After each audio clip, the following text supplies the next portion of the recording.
Hey, how's it going, everybody? This is Joey Galvez, one half of your host of Explain Yourself, and I want to let you guys know about a really cool book from our friend of the show, Eli Shockey. This one is called The Greylock, and it's a story where magic is a commodity. Potions are sold at corner stores. Orcs and dwarves earn a living in cubicles, not on the battlefields. But there are those who resist the house's magic's laws. Branded a criminal and forced to live as a wand for hire, there is a spell slinger they call the Greylock.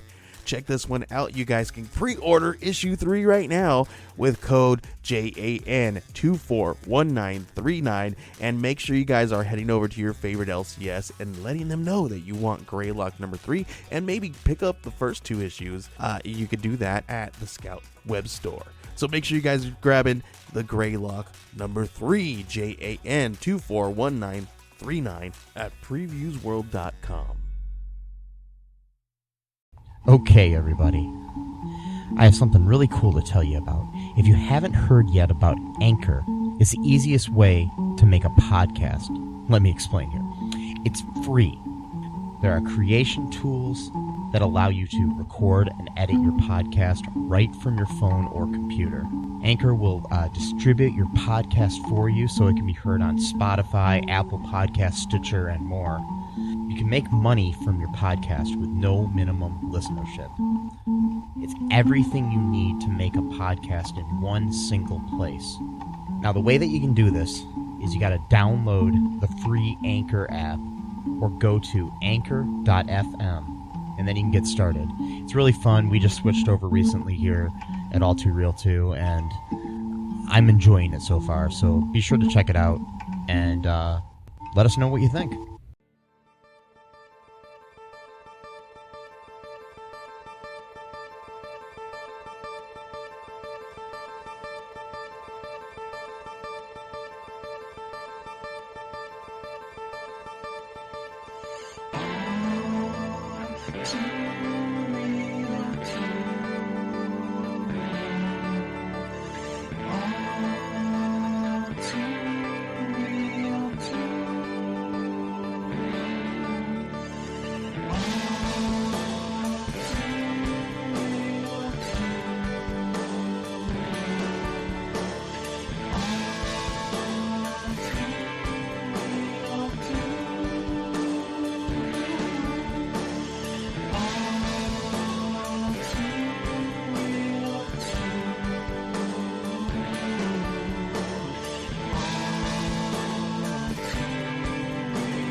Okay, everybody, welcome to the latest episode of All Too Real 2.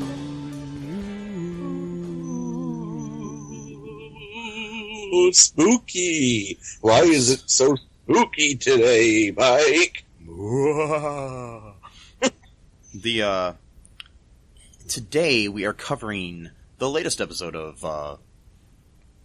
Wandavision, episode 6, entitled All New Halloween Spooktacular. Directed by Matt Shackman, written by Chuck Hayward, interesting last name, and Peter Cameron. Yeah. Aired on February 12th, 2021. Okay, yeah, this is a latest episode here.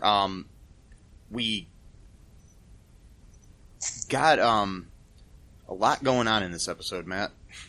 Oh, yeah. So, okay. First off, it starts off, and it's this is kind of a late 90s, early 2000s sort of vibe to it. And the opening credits and theme song and everything are very Malcolm in the Middle-ish. Mm-hmm. Yeah, they're very inspired by Malcolm in the Middle, Pete and Pete, Clarissa Explains It All, sort of like those kind of things, in my opinion, you know? Yeah. Mostly Malcolm in the Middle, which is a very underrated sitcom of that time.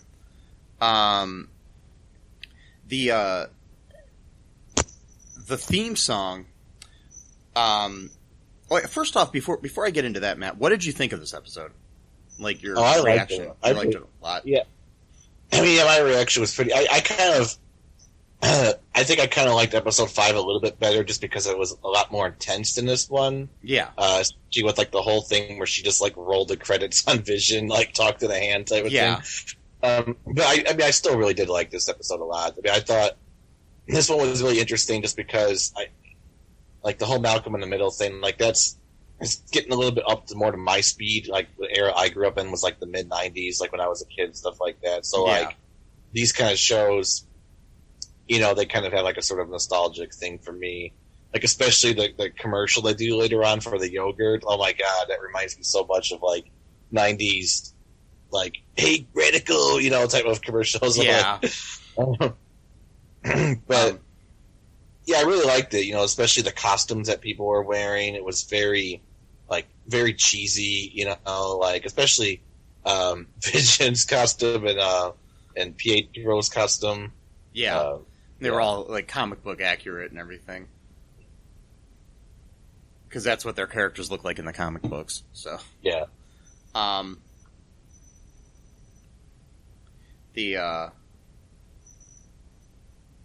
Where's this? Come on.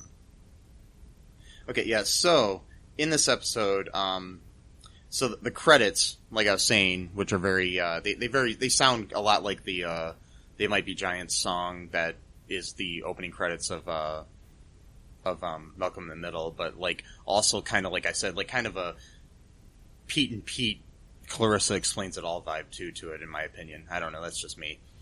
Kind of that era, you know.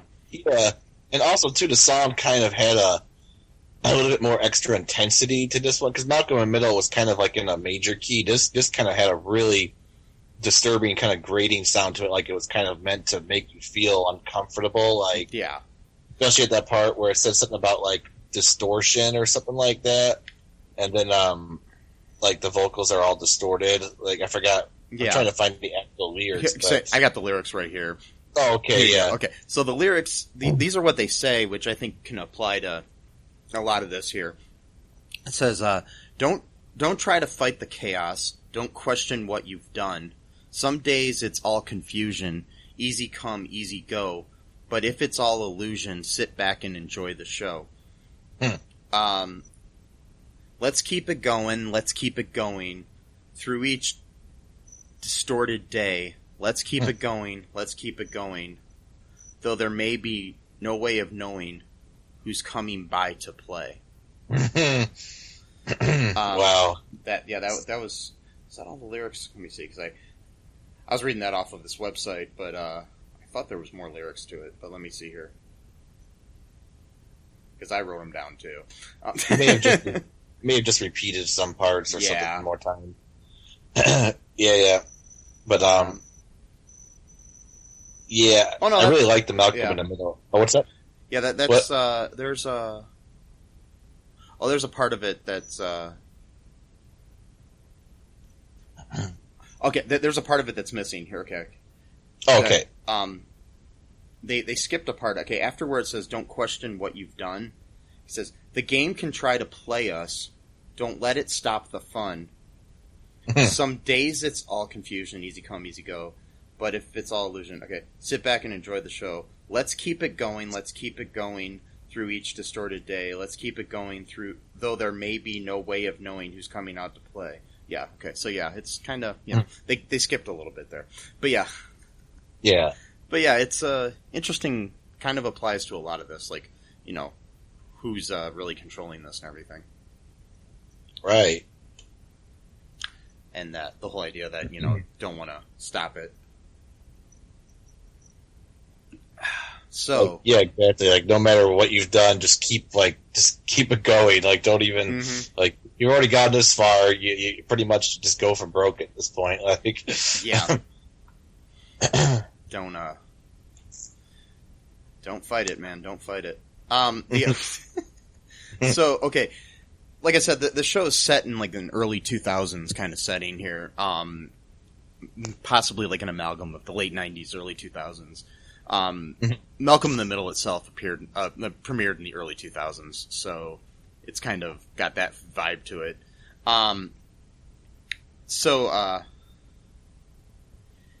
so like it starts out, and Wanda wants to spend Tommy and Billy's first Halloween together as a family. Mm-hmm. In this part, then Vision. Oh yeah. Also, like back to the credits here. I'm sorry, I'm going back to this. In the opening credits, we do see.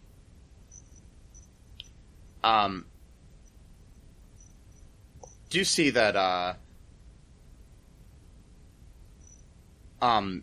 Agnes is wearing purple pants, which is relative to the colors that Agnes Harkness wears in the comics, and on her bum it says naughty. So, just wanted to point that out. Well, they made the joke last time about her sexual appetite or whatever, too. Yeah. So, you know. So it could be implying that she's bad or that she's just naughty. Yeah, it could be both. It could be both. She could enjoy, playing around with, her powers or Wanda or whoever else, she's got under her tutelage or whatever. Mm-hmm. So, I mean, she's what, like 800 years old? I think at a certain point. You stop taking things less seriously at a certain point, or you just are able to have fun, I guess, with your great purpose or whatever. Yes. Well, when I'm 800 years old, I'll get back to you on that when we're doing our okay. 5 millionth episode of All Too Real 2. We'll talk about it then. Yeah. When we're covering, I don't know. Direct to your brain sequels or something. I don't know what that or we're covering Roboob or something like that. Great classic film. Yes, Roboob. Yep. Anyways, so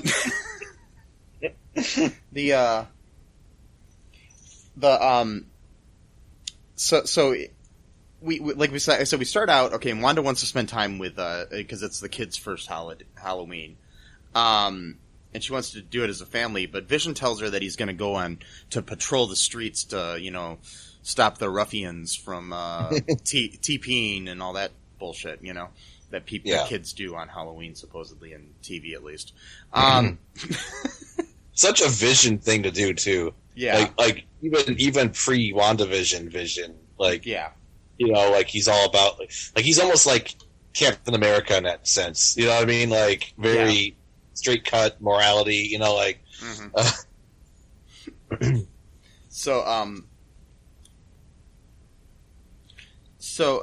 He says he's doing that, and, she wanted them to spend the day together. She seems a little upset about it, but,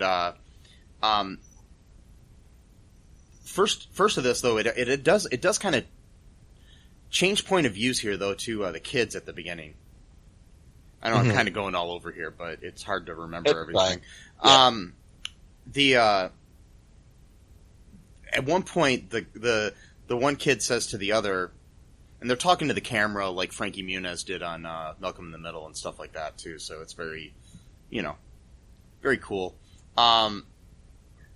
They're afraid to wake up Pietro, who they think is really cool, their Uncle Pietro, and one of the kids says to the other one, is like, you're afraid to wake him up because it's 4 in the afternoon and he's still sleeping, and you're afraid he might be a vampire. Right. Which is interesting because he's kind of undead. So. Right. Yeah. Exactly. Yeah.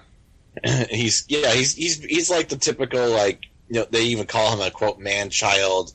They even do quotation marks. Like, he's like, the brother who shows up in town and just kind of crashes on the couch, and he's good with the kids because he's kind of like a kid at heart. That whole thing, that whole trope, whatever. The whole he plays it really the well. whole Uncle Jesse sort of thing. Yeah, but a little bit more extreme than that. But yeah. But like I said, they think he might be a vampire, which I think is interesting. And I mean, that could just be because it's a Halloween spooktacular. And you can't say that word normal, you know that. No, you can't. It's against the law, actually. Yeah. I think. Yes. Do that. And But yeah, and Pietro is kind of undead, so I think that might be some kind of written on there on purpose. They're talking about like when they were kids. Pietro and Wanda are talking about when they went trick or treating as a kid and stuff like that. And Pietro says she is suppressing a lot of trauma. Yeah. So I think that's interesting. So and then we see them when they were trick or treating, and they look kind of like. Even though I don't know if it makes sense timeline wise, but they kind of look like Nick Fury and Black Widow.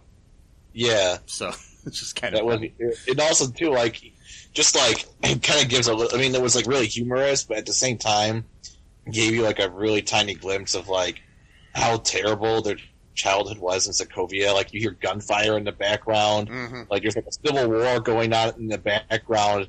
And you hear like sirens and shit, but like it's made to be really humorous, and then like she's like, well, that's not how I remember it, type of thing. Yeah, and that's when he says you're suppressing trauma.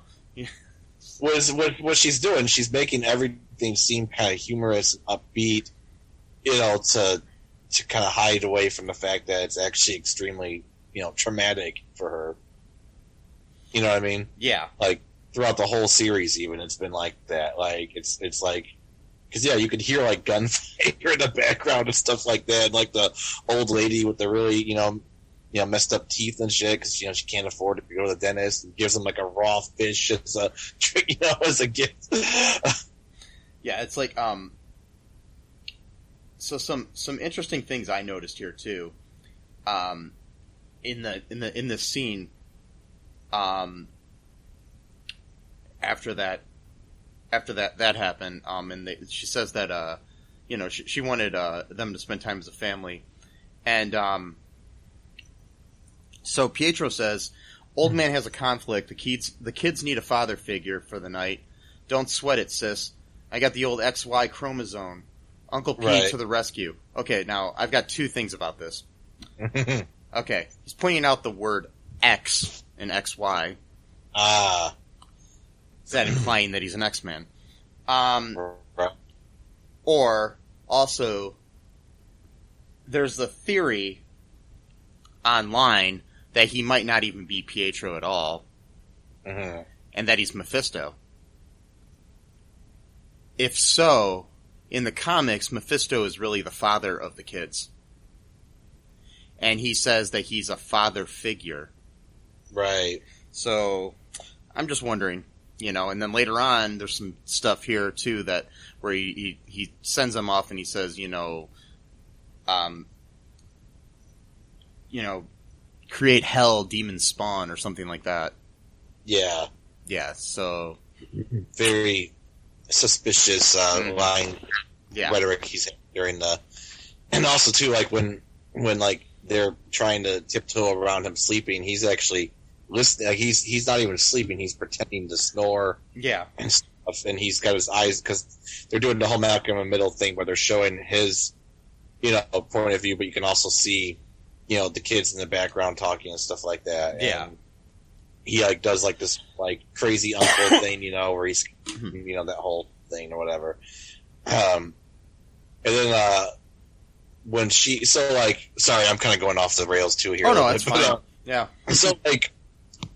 Vision still knows about what's going on from the last episode. Like, he can't be controlled by her anymore. So, like, when he came down the stairs with this stupid costume, he kind of looks unhappy and stuff. And she said, she's trying to play along, like, "Oh, thank you for wearing that ridiculous getup." And Vision says, "Oh, well, there's nothing else in the closet." And, it kind of gave her this sort of reproachful look, after that, like reminding her that he knows what's going on. And then when he said that he had other plans, she goes, "Well, that's not what you're supposed to." And she kind of catches herself, and he kind of gives her this look like, "Supposed to do what?" Type of thing. Like, like, what am I supposed to do? Like, I thought we were, free here, and Yeah, it's like he knows that something's up, and he's questioning her, which obviously is upsetting Wanda. And the kids too, because Billy says something like, "They're not fighting exactly, but they're just being different." Yeah.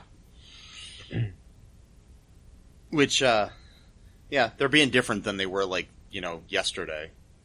Yeah. When I was 5. Oh, wait, what? Exactly. Now, like, it's their first Halloween. They're 10 years old. It's like, what? Yeah.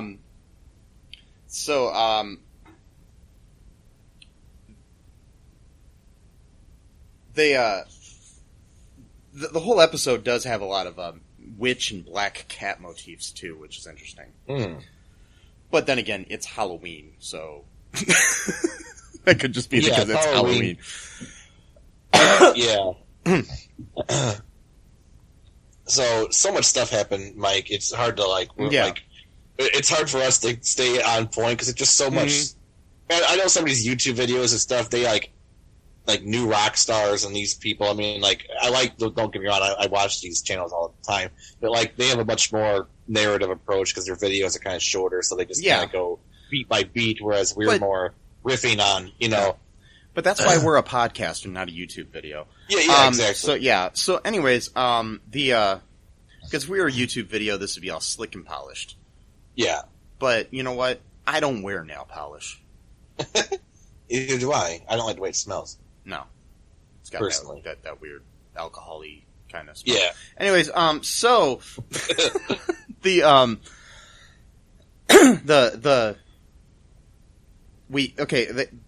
take the kids out trick-or-treating.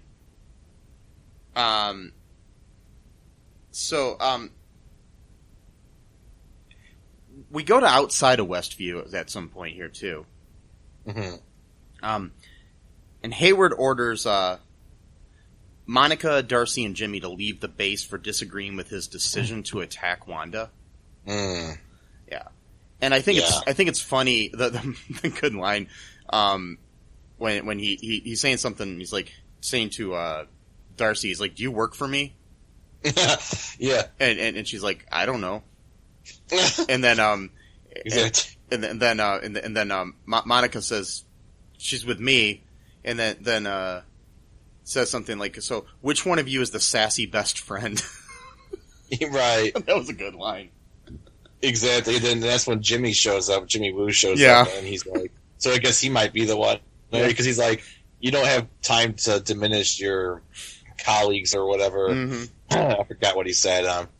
And plus, too, here we find out that, like, I'm starting to wonder if Hayward really is a villain, or if it's more because he offered the perspective of what it was like to be a survivor during that 5 years. Yeah.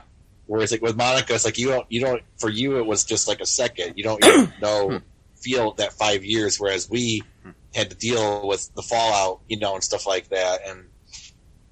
And see, I don't think he's a villain. I think he's just not necessarily a good guy. I think he's not really a villain. He's just a dick.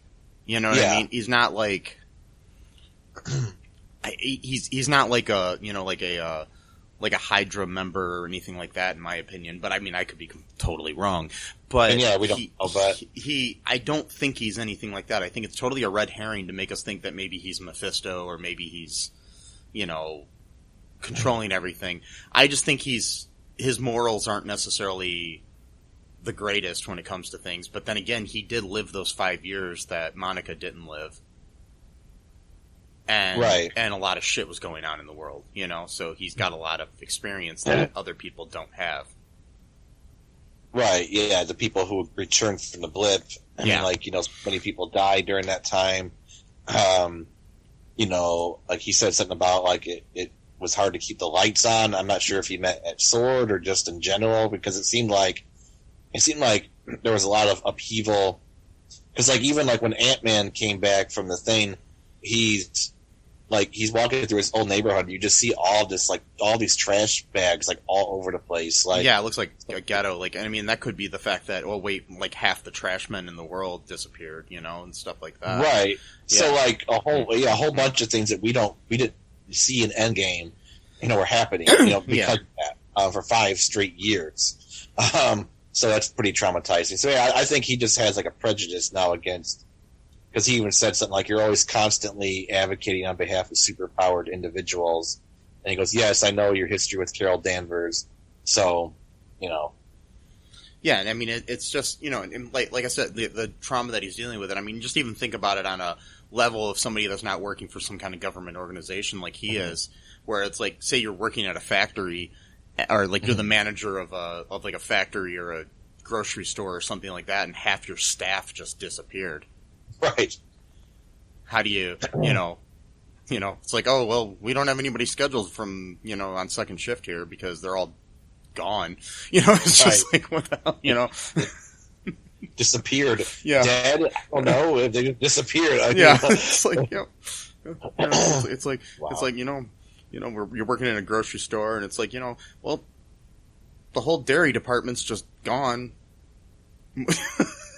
Like, what the fuck are you gonna, you gotta go hire new people, you gotta deal with all that shit, and that's just on a, on a small scale, but then, you're thinking you're working for, like, even in a realistic, like, world, like, if you were working at the Pentagon or something like that, and half of your staff's gone, like, you gotta, restaff, you gotta find new people, you gotta do all this stuff. It's crazy to think about that. I mean, I would really like to see just a series where it was something like that, like maybe some dude running a grocery store in a small town. Yeah. And the blip happens. Yeah. And, half his staff is gone and he has to deal with that shit. Yeah. But then again, half his customers would be gone too. But. Well, true, but there's also complications for all kinds. Yeah, I mean, that would be a good show to have, like, the 5 years of what actually happened during that time. And if you think of that too, like, if half of humanity's gone, the economy's going to be fucked up. Right. So, it's like... I mean, people need less stuff because there's only half the people, but still, just by the aspect of organizing everything is different now. You're going to have to like reorganize before, everything. You might have to find new people, but the thing is, the people that already were doing those jobs, they were probably the most qualified to do those jobs. Yeah. So now you find people who are not as good as that, which then means that it's not going to be as organized or as efficiently organized. And yeah, just again, like the whole, like, of course they couldn't get into that end game because the movie was already like 17 hours long to begin with. So like, and then you think about it too. I mean, I know we're going on a tangent here, but you also think about it. I'm just thinking about it playing a retail situation. Like with stuff that we've noticed here now with the pandemic going on, where stores can't be open as long or things like that. You've got a lot of stores and restaurants that have closed and stuff because of that. So like, if you think that there's like half the people in the world, right, there's going to be some business owners that nobody's coming to their restaurant or their hardware store or whatever they're running, because there's no need for that many of them. So, yeah, right, exactly. And also too, just, I know we're like totally on a weird tangent here, but also just like the mental health aspect too. A lot of people are probably depressed and anxious, so they're not going out as much, or they're not socializing as much. Like even in the episode when Captain America is like, he's running the whole the support group thing. Yeah. And that one guy was saying, he went on a date, and then like the guy cried like before his salad got there, and then the other guy cried by the time dessert got there. So it's like people are not really living their lives like in a sort of good manner because they just are too depressed, Yeah, I mean, so anyway, because like your sister's gone now or something, and you're like, what the hell, because if half of humanity's gone, one of your relatives or friends is going to be gone. So, right, and plus, Hayward may have, he may have, been friends with Monica's mother, too, not just colleagues, and he could be just really beat up about that as well. I mean, she didn't die. He had to deal with her cancer and stuff when Monica wasn't there. Exactly. So there's lots of things of why he could be angry and prejudiced against, quote, superpowered individuals, because they can't use the term mutants, I guess, still, or something. I don't know. Yeah, because I mean, that's why it's the whole thing. Well, you got to realize that, it's like, you can't judge people based on how they're treating you at the moment, because you never know what caused them to treat you like that at that moment. You know what I mean? Right. Obviously, if somebody's a dick all the time, they're a dick all the time. But sometimes, because he wasn't a dick in the first episode. I mean, episode 4 rather, but the first episode with Monica, he was actually quite kind and cordial and was happy to see her, and all that. So, but then I think he might have a sort of protective thing about her, and he might be like angry at her because she's undermining him when in his mind he pretty much rushed over there the second that she got inside Westview and was trying to protect her and get her out, and he might see it as like not being thankful or whatever, like, I don't know. I'm like really looking into things like, yeah, I mean, it's interesting. Bottom line is I don't think he's the big bad of this show. Yeah. Like they're trying to make it seem like, I mean, he might be doing things differently than what other people would be, but I don't know if his intentions are necessarily bad. I mean, it's the same thing with Thanos. His intentions weren't bad, really. Right. So it's a multi-layered thing because a lot of people, it's like the whole thing, like when you play a villain in a movie, you don't play it as a villain. Right. Because a villain never thinks they're the bad guy. In reality, right. I mean, there's usually a mental reason that they're doing what they're doing or something like that, but they don't necessarily think what they're doing. I'm sure there are some people out there that are just psychotic idiots that totally just want to be assholes. But most of the time, a villain thinks that what he's doing is for the greater good or for his own good or whatever, and not realizing how much it's hurting humanity or his friends and family or whatever, Yeah, exactly. The days of the cackling villain, like in early cinema, are not really there anymore. Yeah. Like, we're just one-dimensional character, yeah. It's like, I mean, even like, Hans Gruber isn't necessarily doing what he's doing because he thinks it's that he's a villain. He's doing it for other purposes, so that sort of thing in Die Hard. But anyways, okay, so Die Hard 3 is his brother trying to get revenge on that too. Yeah. So anyway, yeah. So, the back to the show. Do you want to take a break actually, and then we'll come back and talk about this a little bit more? Sure. Yeah, we'll be right back, folks.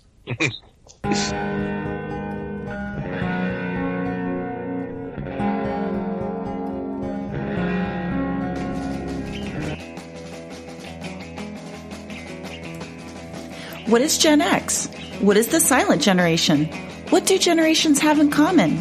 Hi, I'm Trish the Dish from the Gen X Voice podcast, and I invite you to listen to conversations I have with folks from different generations, backgrounds, beliefs, and experiences in an attempt to see what connects rather than divides us. Even though Gen X has been called slackers, Karens, or not mentioned at all in some cases, we are the bridge generation, so I feel compelled to do my part to destroy ageism by bringing all these voices together. And, as a bonus, each guest gets to answer some 80s questions at the end of each show. So download and listen to Gen X Voice today on Apple, Spotify, Amazon, or wherever you listen to podcasts.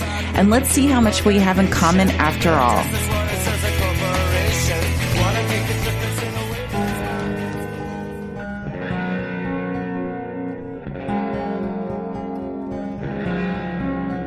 And we are back.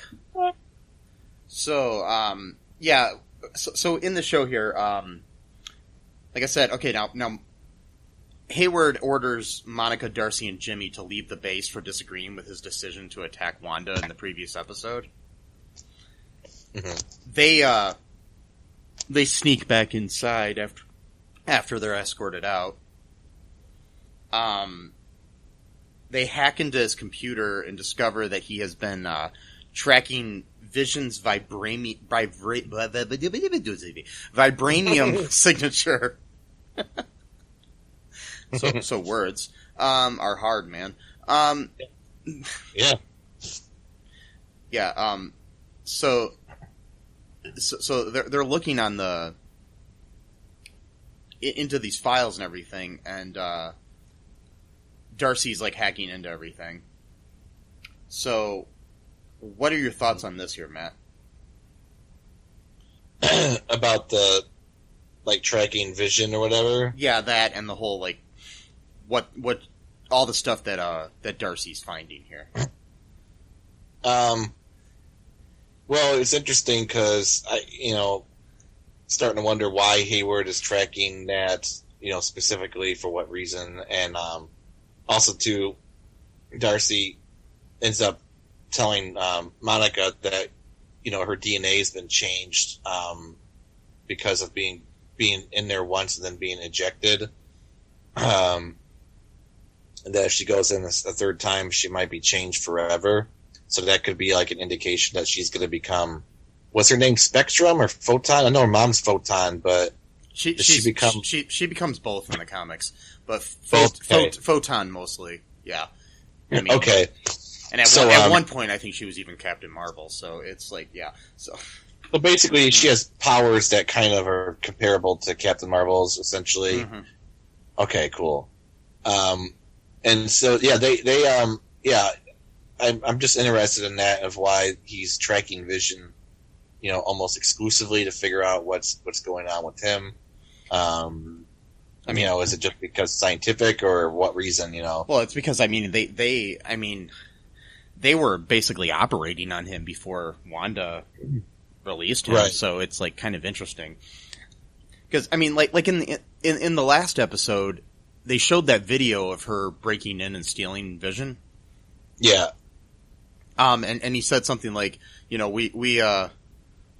I've just been given permission to release this video. Who's giving him permission? He's the director. Right, yeah, exactly. I didn't really think about that. Who gave him the order? Who's the higher up? Yeah.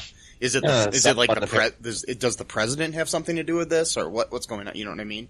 Plus too, he showed the video, so it's like you could see the video, Vision being like in different pieces, but he wasn't hiding the fact that they were experimenting on him. No. So, or at least his like synthetic body or whatever you would call it. So yeah, he wasn't like, which again kind of gives me the idea that he's not totally villainous, because he's not hiding the fact that he was doing that. Like, he wasn't like some secret, like that you find out later in the show type of thing. Like, so he's just open about the fact that they're experimenting on his, body or whatever it was, perhaps to turn him into another weapon, or likely they were just actually just studying it to find things out more about it, type of thing. Just to know kind of like where he came from, because like Age of Ultron, frankly, was like my least favorite of the Avengers movie, but it was also one of the best because it introduced Vision and Scarlet Witch and stuff, so like, or Wanda, but I do not like that movie that much at all, actually. It's that when they come in there, it's got its moments, but overall it is kind of a boring one compared to the other ones. And exactly. It's like the scene was weird. Whoa, what the heck just happened here? Okay, yeah, and so in the so basically, what we've got going on now is that Monica is going to possibly, like you said, become a super hero, or a mutant, maybe. I don't know.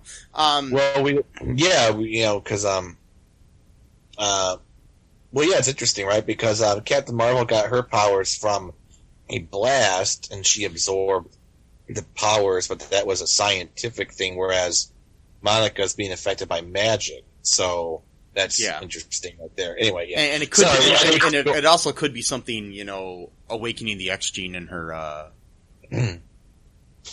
in her body or something, you know what I mean? Exactly. Because that's how a lot of mutants came to be. Yeah. Right. Yeah, they already had the gene within them, but then it kind of got activated by a certain traumatic experience or whatever. Or which is kind of similar to like Harry Potter and like how magic is activated. Usually, it's usually happens when they're either anxious or something happens, and then it just kind of comes out of them. Or how metahumans are in the DC universe, and things like that. Yes, exactly. Yeah. Well, the whole thing with because DC has been doing the meta stuff for ages at this point with the TV shows and everything. Yeah. But also I wanted to bring up the fact that they right before I think Director Hayward kicked them all out, it was in response to when they actually brought in the drone was still glowing red like a whole day after Wanda shot it and threw it at them. Yeah. So that thing is still glowing, still has her power crackling and stuff like that. Yeah, which is interesting. Yeah, it is. Okay, so let's go back into Westview here. Sure. Oh, by the way, too, the drone was Stark Industry. Just, all right. Oh, I'm yeah. done. Yeah, I noticed that in the last episode and I forgot to mention it. Yeah. Forgot to mention it last week when we were talking about that episode. So in Westview, we Tommy and Billy are going out trick or treating with Pietro and Wanda, and interesting thing, at one point there is a movie theater that they walk in front of, and it's playing The Incredibles and The Parent Trap. Parent Trap was released in the late 90s. The Incredibles was released in 2004.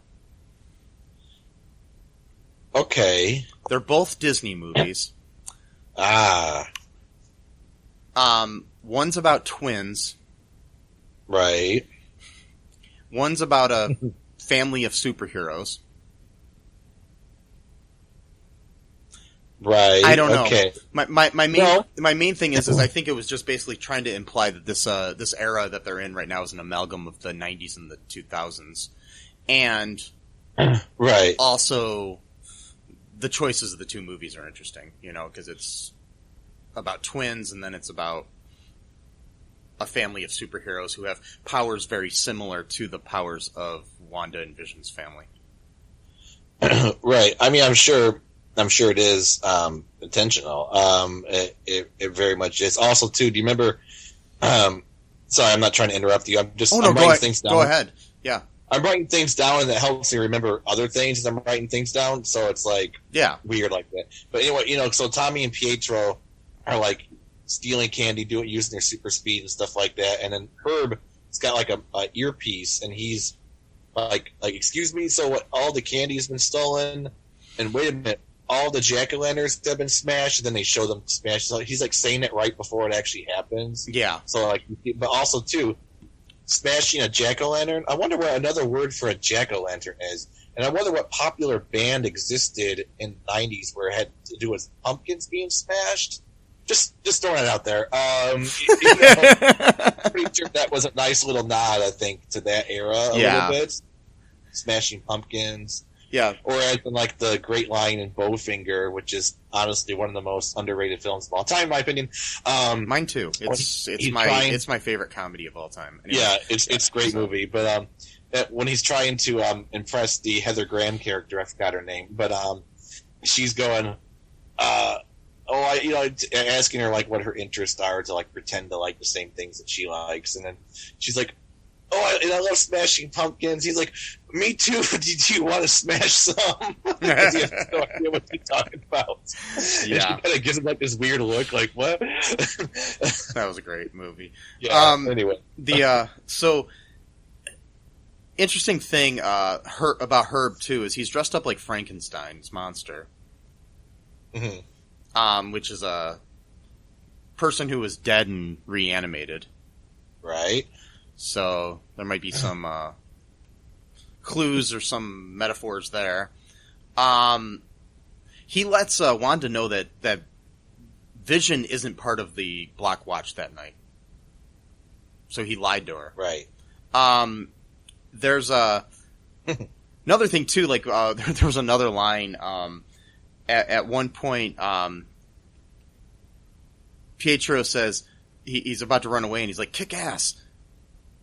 And then Wanda says "kick ass," and then has this weird look on her face, and it's totally meta because, both of the Pietros were in that movie. Both of the actors who played Pietro.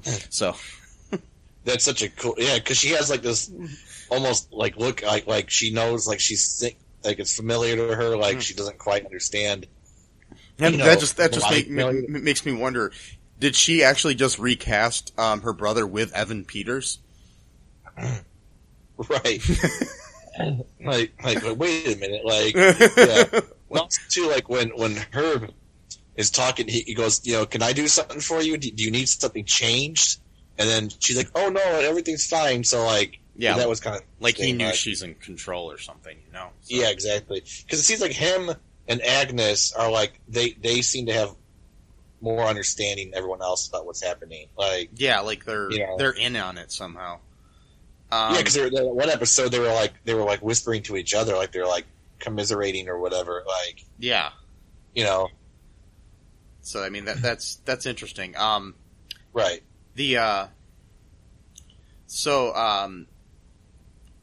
Okay, so what happens next here? We've got after that. They're going around, smashing pumpkins and Nirvana-ing and oh wait, no, they're not doing that. They're spraying silly string on people and all this other stuff and causing havoc and stealing everybody's candy. Basically what happens is at that point, I think still we haven't realized that at the first point when they're running around really fast, it's Pietro controlling the speed, and then all of a sudden the speed is awakened and is it Billy or Tommy that's the fast one? Tommy's the speedster. Okay, yeah. It's awakened in Tommy. Because then later on, Billy's powers are awakened. Yeah. So, yeah, exactly. He stops Tommy mid-speed or whatever. So, and he's like, whoa, cool, man. Yeah. So, we see Vision in this Westview. He's going around the town and he starts seeing people like further away from like the hubbub that's going on in the town square. Mm-hmm. He goes further out in Westview and there's people that are just like standing frozen in their yards, like just doing the same motion over and over again. Right. There's a woman trying to hang something up, and at one point you see a single tear fall down her cheek, which was creepy as hell. It's so sad. Yeah, I know. and then he sees like other people, and he's trying to talk to this lady and ask if those are her kids, and she's not responding at all. She's just standing there. Yeah, they're all just standing there, even the kids. Oh my god, that was such a sad and creepy scene. And also, too, right there, remember the last episode where he's like, how come there's no more children in Westview besides theirs? And now suddenly it's teeming with kids. Yeah. It was like, oh shit, I didn't think about that. I better make kids now in my reality, Yeah, and so, yeah, and then, I mean, that brings us back to, I mean, I'll come back to Vision here. But at one point, Pietro starts telling her, like, where did you keep the kids? Were they all just safe in their beds and all this other stuff? Mm-hmm. Like he kind of knows what's going on. Right. And but she had questioned him too at one point and said, "What happened to your accent?" Mm-hmm. And he's like, "What happened to yours?" Right. And, things like that, and why do you look different? All these different things, trying to figure it out. And, like, she keeps questioning him. And, at one point, she, asks him about the orphanage that they were sent to and stuff. And it made me wonder at the time, and then I've read it elsewhere too, that maybe they were talking about, Xavier's home for gifted children. Oh. That, I mean, Interesting. because my feeling is it could be a possibility that maybe we're not being introduced to mutants. Maybe they were there the whole time and their stories were not being told. You know what I mean?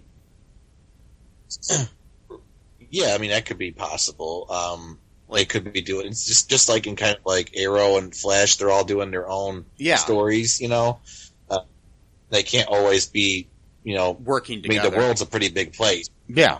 Yeah, you can't always be doing Not everybody in the world knows each other, either, you know? Right. And even if you do, it's not like, you know, it's not like if my friend in San Francisco has a problem right now, I can go help him right away. You know what I mean? It's just like...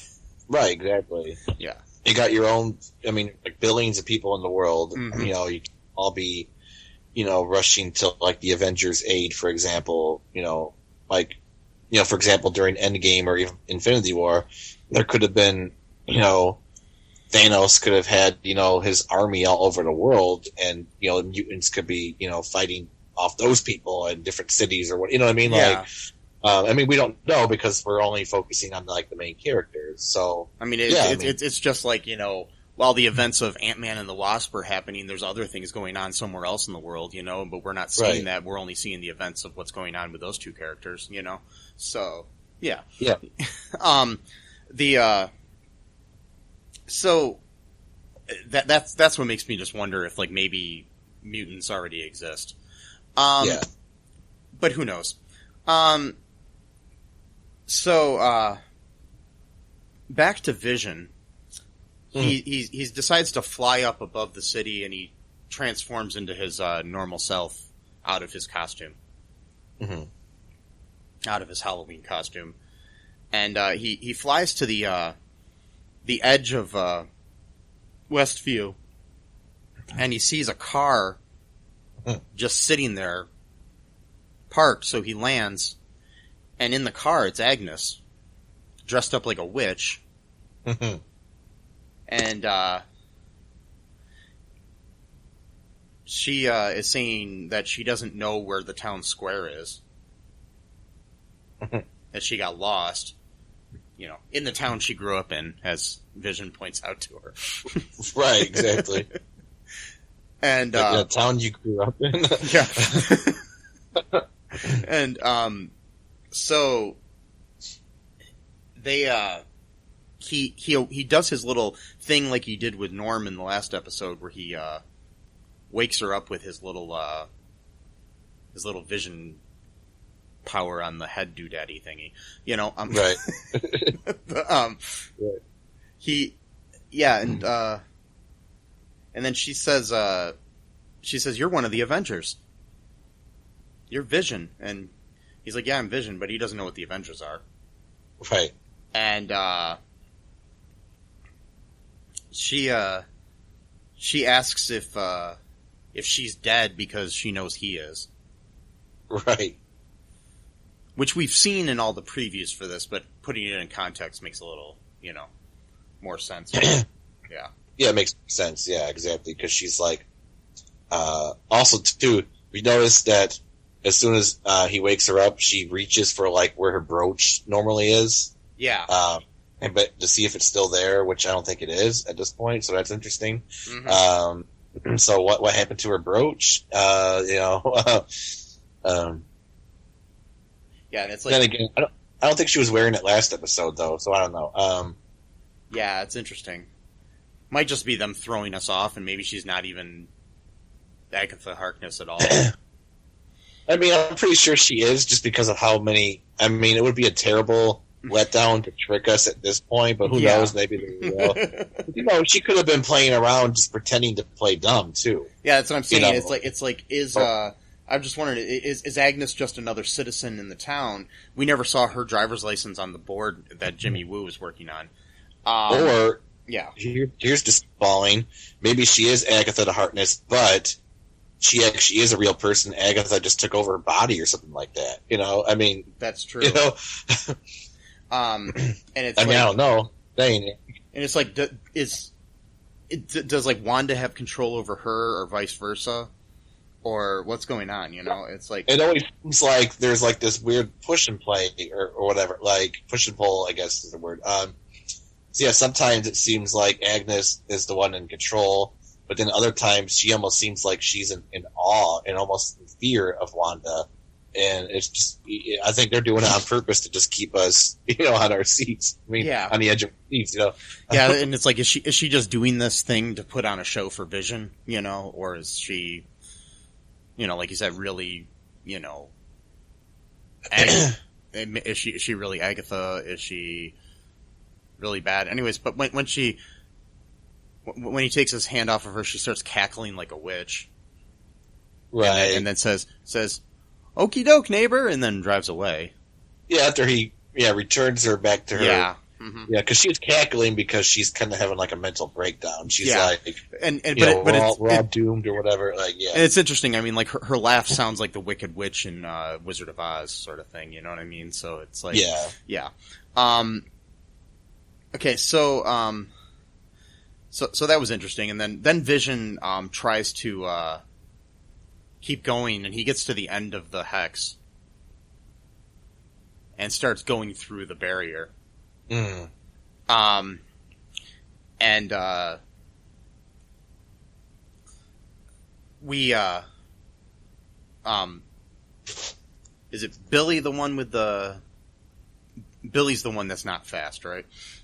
Yeah, Billy's got like the magical stuff.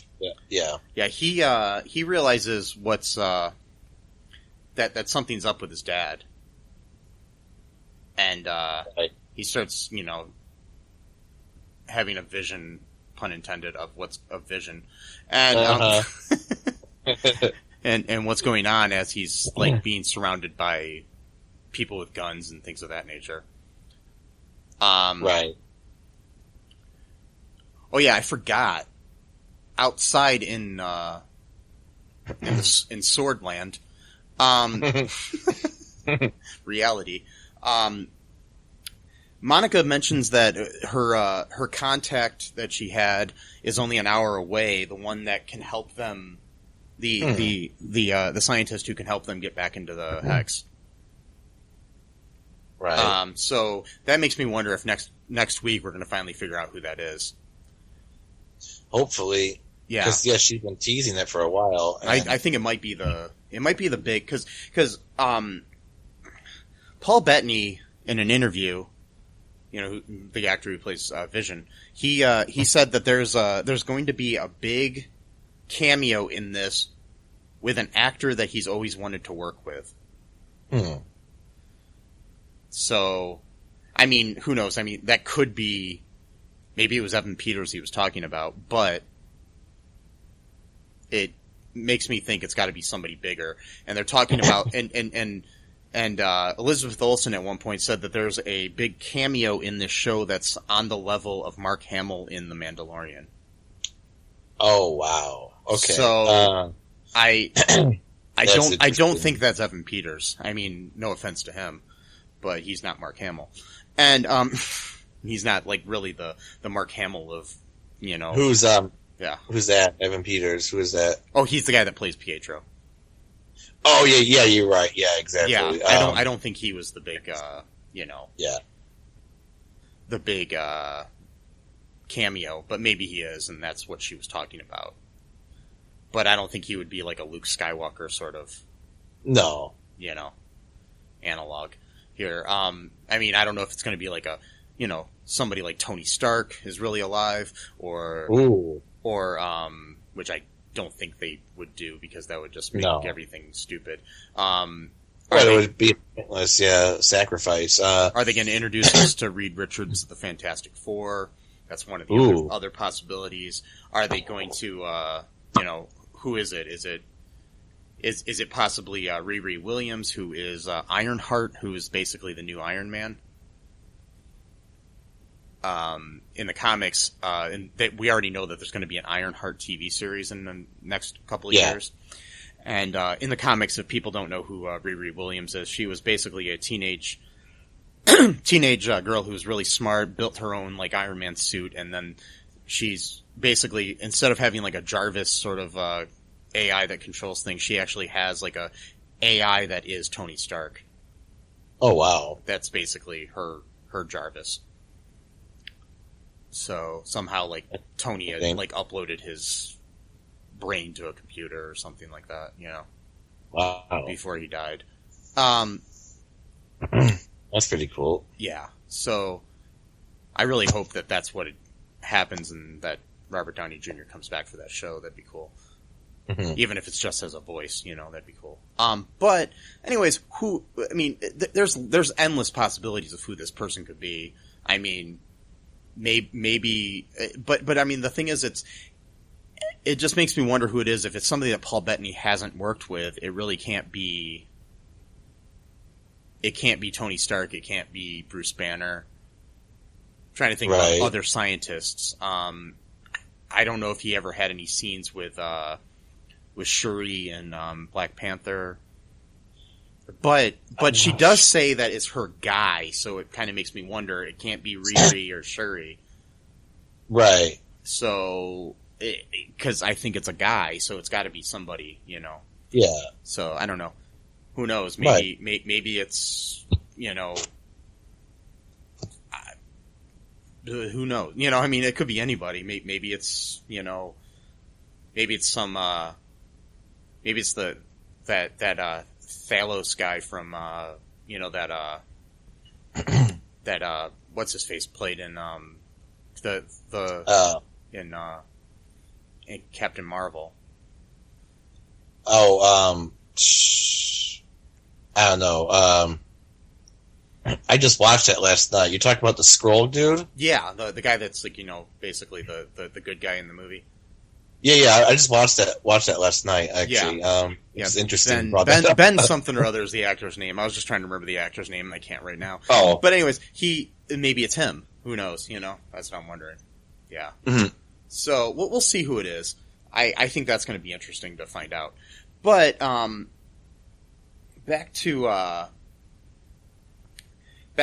this whole thing. Okay, like in basically Billy's like having this vision of his dad going through this stuff. We see what's going on. Darcy, basically Jimmy Woo and Monica had left to go meet up with her contact, and so they're gone. And Darcy was still there doing some more hacking because she had some things that she wanted to find out in certain files. And so I'm still wondering what's in some of those files. But right.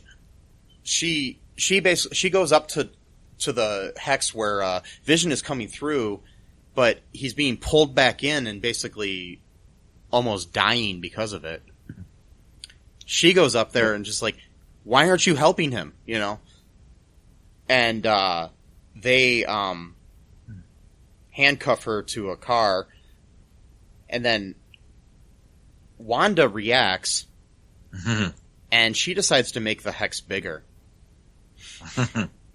And so it starts encompassing the sword, like, makeshift headquarters there. And things start turning into like clowns and circus tents and things of that nature. Yeah, she ends up, I mean, expanding that hex to like a huge swath of that territory. I mean, like we're talking like 6 different Westview's. Like, I mean, yeah. like, you know. And people are trying to outrun it. So who knows who's going to get trapped in there. Darcy gets stuck into it. Darcy for sure. She's handcuffed there, and she starts yelling, "Oh fudge!" And fudge, yeah, yeah, which I thought was hilarious. Tell you one thing. What I would do when she ends up in that town, she needs to be that waitress she played in Two Broke Girls. Oh, I almost certain they're gonna do something weird like that, like to be so meta. That would be great. I mean. I was just thinking too about that, like, you know, no, I wasn't thinking about that. I was thinking of like, you know, it'd be hilarious if they did like one of the episodes, like the final episodes, they did like a community homage because of like the Russo brothers and everything. Yeah, of how they did a lot of the Marvel movies. I mean, I don't think they're doing this show. I don't think, but yeah, but they've left Marvel. So okay, yeah. Yeah, Endgame was their endgame for now. Okay. Until they decide they might want to come back. But they've moved on to producing their own stuff. So, that's cool. Yeah. But before that, though, before she did that, when she was talking to Pietro, he looked dead out for a split second, just like Vision did, and she kind of like did her gasping thing. Yeah. He's like, "What's wrong?" And she's like, "Nothing." He doesn't buy it. He's like, "Uh-huh." Like, a sarcastic, like way, like. Yeah, and my thing is like, when she saw him dead, he was still Evan Peters and not Aaron Taylor Johnson. Right. So, exactly. So my thing is I don't think she was doing that. I think he was. Yeah, I don't think he's actually Pietro. To be honest. I don't think so either. I think he's Mephisto. I really do. Yeah. That's my feeling, and I'll be proven wrong next week.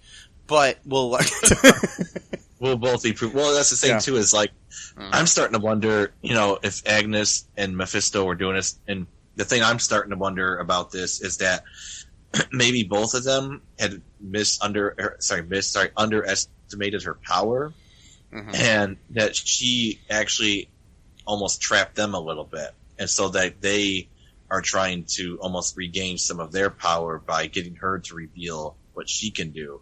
So I think I'm starting to wonder if this was their idea, but then they didn't realize how powerful she actually is, and they just weren't they weren't on guard, and then all of a sudden, they find themselves almost as like partially part of her reality, but they have a little bit more autonomy than the rest of the people do because they are spiritual beings, and because like Agnes from last episode, when I'm almost certain that Agnes killed Sparky, to be honest, and just to see what Wanda could do, because like when Billy said, you can bring the dead back to life, and she's like, you can do that, like trying to suss out her powers, and then this episode too, Pietro in quotation marks, is what I'm going to refer to him from now on. Pietro in quotation marks is asking her all these really suspicious questions, like, how did you do this? And really like trying to tease out, he's asking a lot of interesting questions, and and she totally doesn't trust him.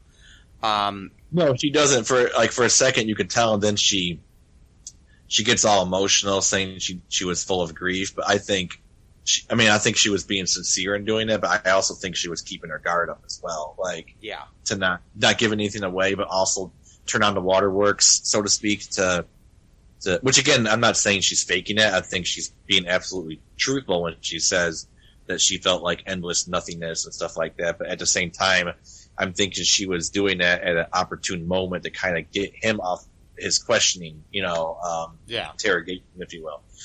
Again, like I was saying off the mic or off the record, about a different subject, multiple things can be true at the same time. Yes, exactly. It'll be interesting to see where this is going.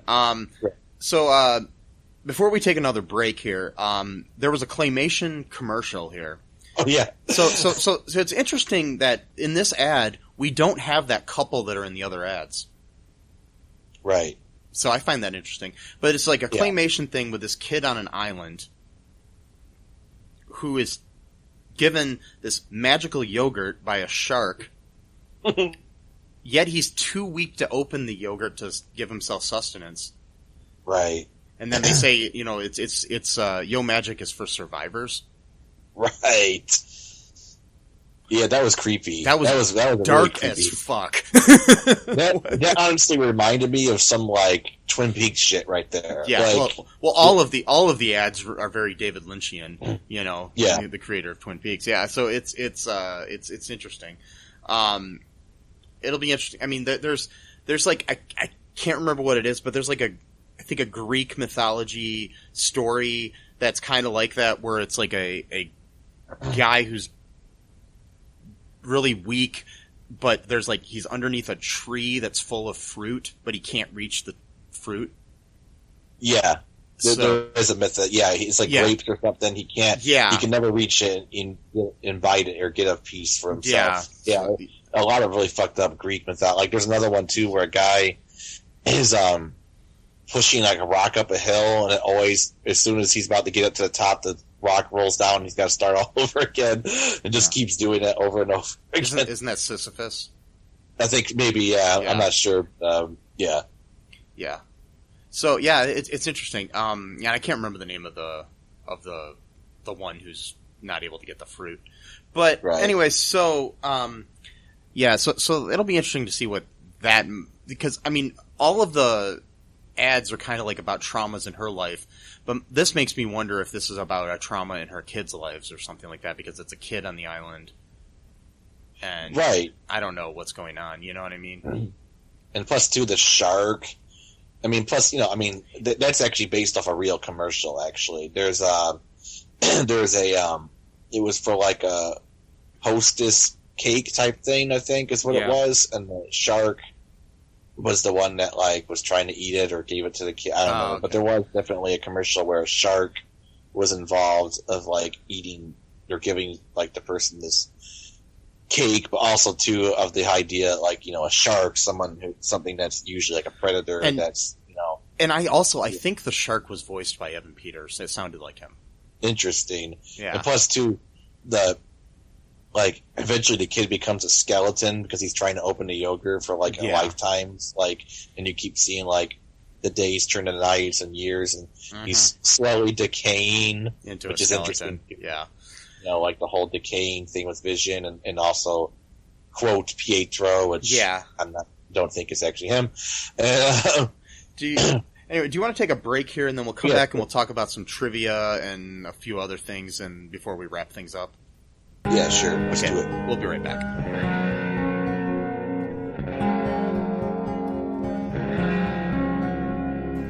It's the ninja from the Ask the Angry Ninja Show saying, come listen to the show. We got the Ninja Wife to give you movie reviews. We got the Conscript to give you the ninja news. And we got the Battle to talk about your sports. And as always, it is the Ask the Angry Ninja Show. So ask me a question. We'll give you the ninja knowledge you need for your ninja life. Search for us anywhere you get your podcast from. Just search for the Ask the Angry Ninja Show and enjoy the show. And we are back. So, back. Anyways, Matt.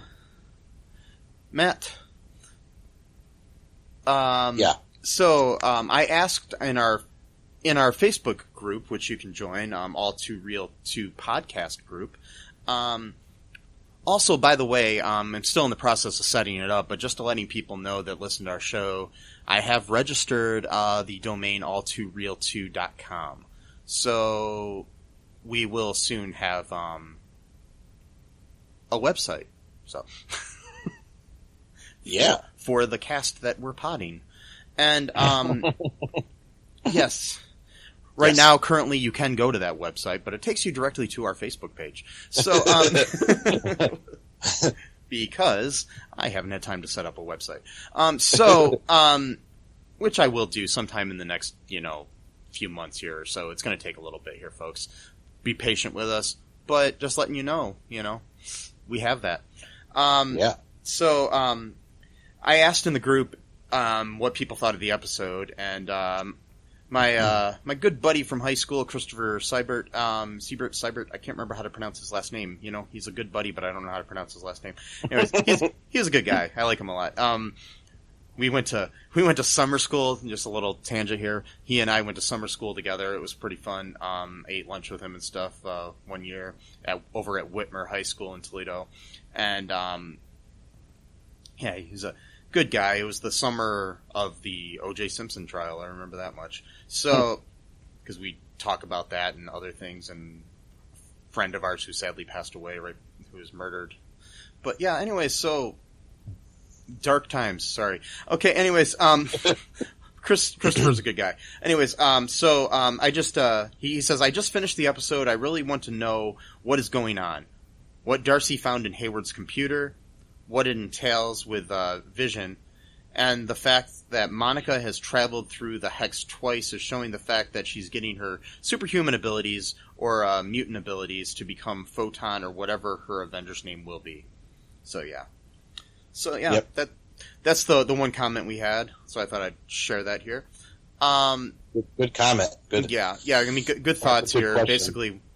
basically thoughts that I have too, because I'm just wondering what's going on, and I do think she is on her way to becoming that. Oh yeah, by the way, the operation that she finds in the computer that Darcy finds is called Operation Cataract. Mm. And when you have cataracts,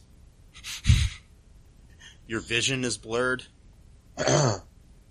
Oh, okay. So this is obviously a really bad or good pun here.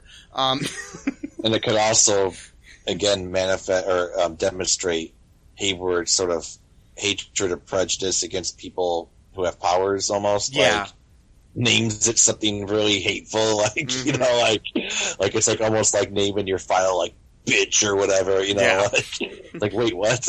Like, might as well just call it I Hate Vision. Anyways, right. Yeah, that's okay. interesting. Yeah. Okay, so like we said, the opening credits pay homage to the 2000 show Malcolm in the Middle. Mm-hmm. The Vision speaking Spanish and Wanda being turned on by it pays homage to the Addams Family. Oh, when Morticia would do the same thing with French to arouse her husband. Interesting. The episode does reveal the twins' future superhero powers when they were part of the Young Avengers. They were Wiccan and Speed. Billy was Wiccan, Tommy was Speed. So, Mm-hmm. Yeah, like I said, the Cornet Theater in Westview was showing The Incredibles and Parent Trap, both Disney properties with plots which mirror aspects of WandaVision, i.e. a secret superhero family with child speedster. Yeah. Also, too, Night of the Living Dead was playing at one point in the theater as well. Near the end. Yeah. Interesting. They were playing Night of the Living Dead. Which makes sense because that plays at almost any kind of Halloween event because it's public domain and anybody can show it. Yeah, exactly. So yeah. That's cool. This is the first episode to not have a laugh track. Besides the Monica Rambeau centric episode. Yeah. But that's just because shows in the sitcoms that once they became single camera sitcoms, they were laugh trackless. Yeah.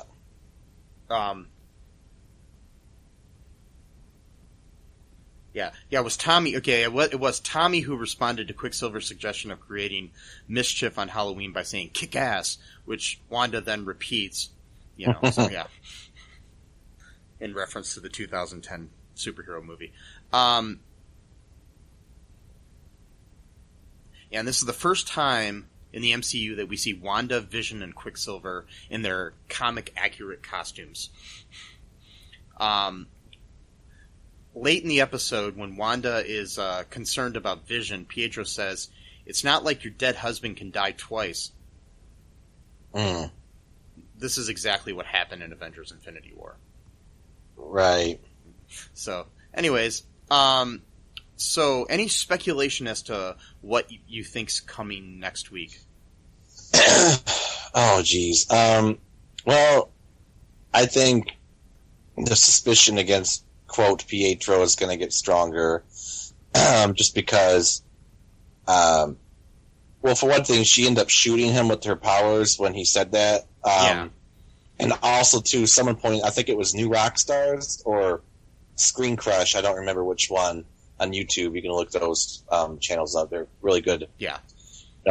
We do the long game where we kind of riff on the show. They do like the really short, like, Eric Voss at New Rockstars is awesome. Yeah. Ryan Airy over at Screen Crush are both awesome. If either one of you guys are listening to this and would like to come on the show, please let me know. Oh, definitely. Because, like, love to speculate. I pretty much watch their videos and do research, and I read stuff too. But like, I watch their videos and see what they've come up with, and it's usually really solid stuff. But like when she shot him into those tombstones, one of them had the name of I think a graphics designer of the show, and also some of the stuff was obscured, but all you could read was not on her side, which that could be an indication that Pietro is not really on her side or is not really interesting.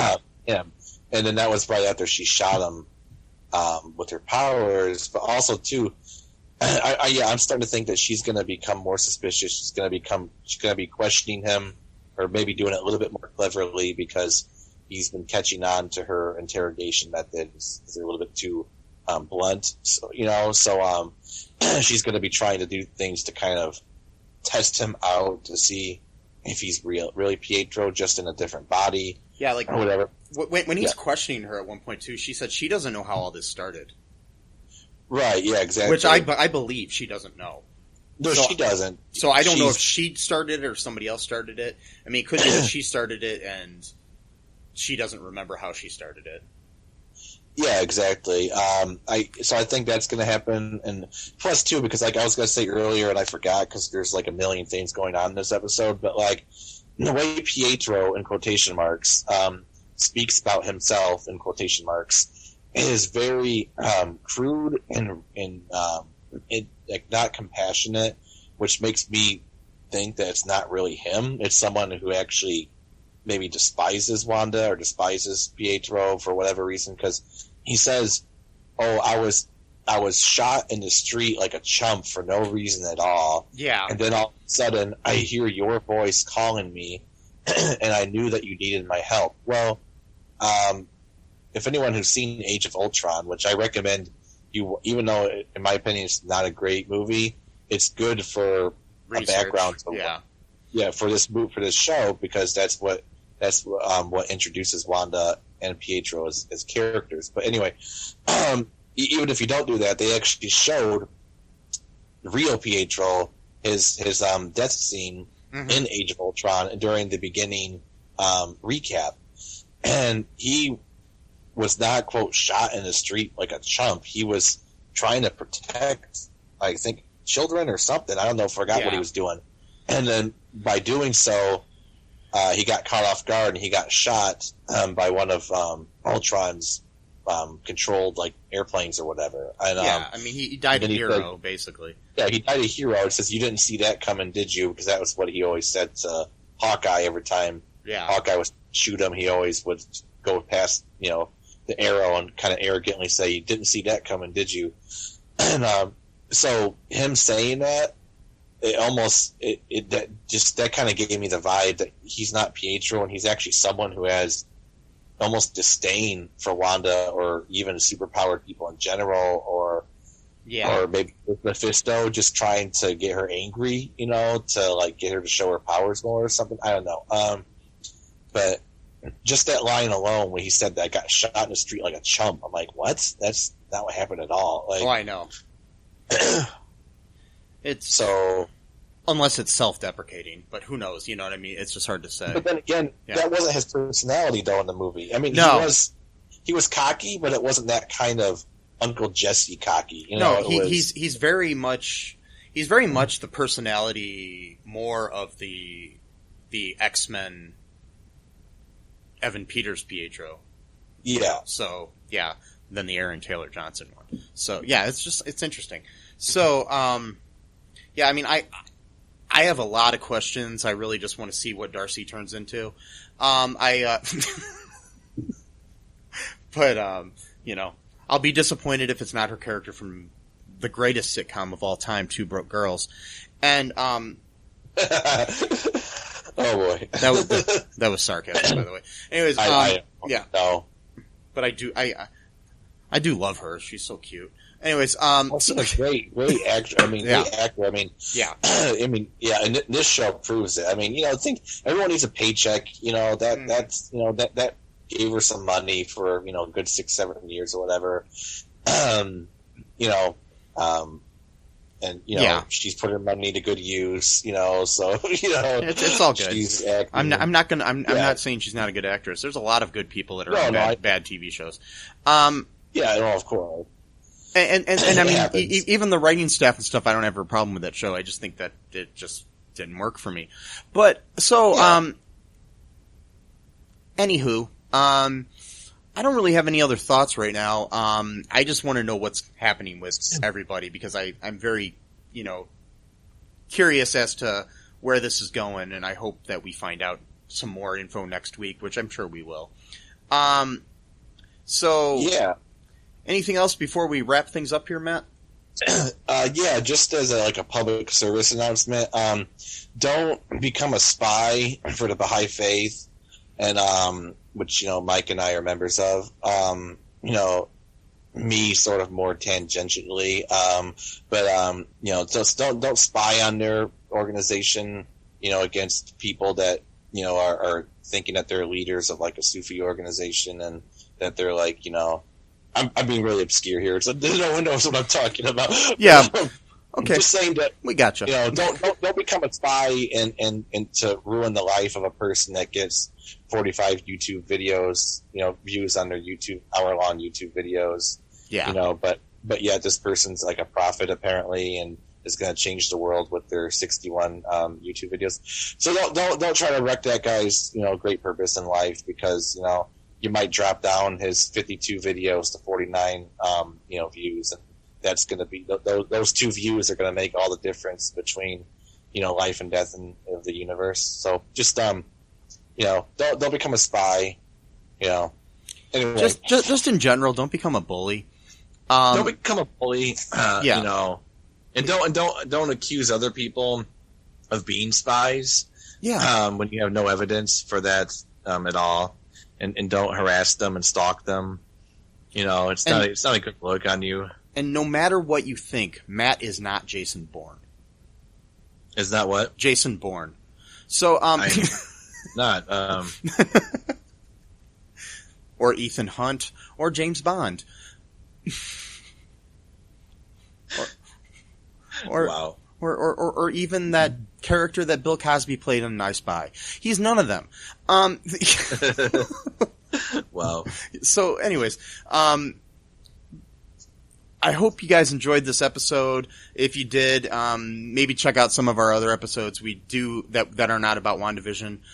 We have our latest episode that we just released this past Friday is an interview with Rennie Temple, it was a great interview. He's a great guy. He's a multi-talented guy, director, actor, writer, musician as well. He was a member of the folk group The Highwaymen. I think you guys will enjoy it. He was in the best episode ever, in my opinion, of All in the Family. And, good talk about life and entertainment in general. So yeah, check out all2real2.com. It'll take you right to our Facebook page. And, check out our Patreon. Check out, Matt's music on YouTube. Buy a t-shirt at TeePublic. Help support the show if you like us. We're not making any money on this, folks. And I'd love to, keep doing this, but, if we don't start getting some kind of money, eventually we're going to have to stop this. Maybe, maybe not. But anyways, so, I enjoy doing it though. So, hope you guys all enjoyed this episode. Follow us on the social medias, on the twits and the books and the whatnots. Wear a mask, wear a condom. Be good to each other. Because this world's fucked up, man. Yeah. But see the good in it. And until next time, bye-bye. Thanks for listening to All Too Real 2 podcast, a Cullen Park production. Produced and edited by Michael E. Cullen II. Music by Matthew Hawes. Subscribe and share the show. Visit us at cullenpark.com.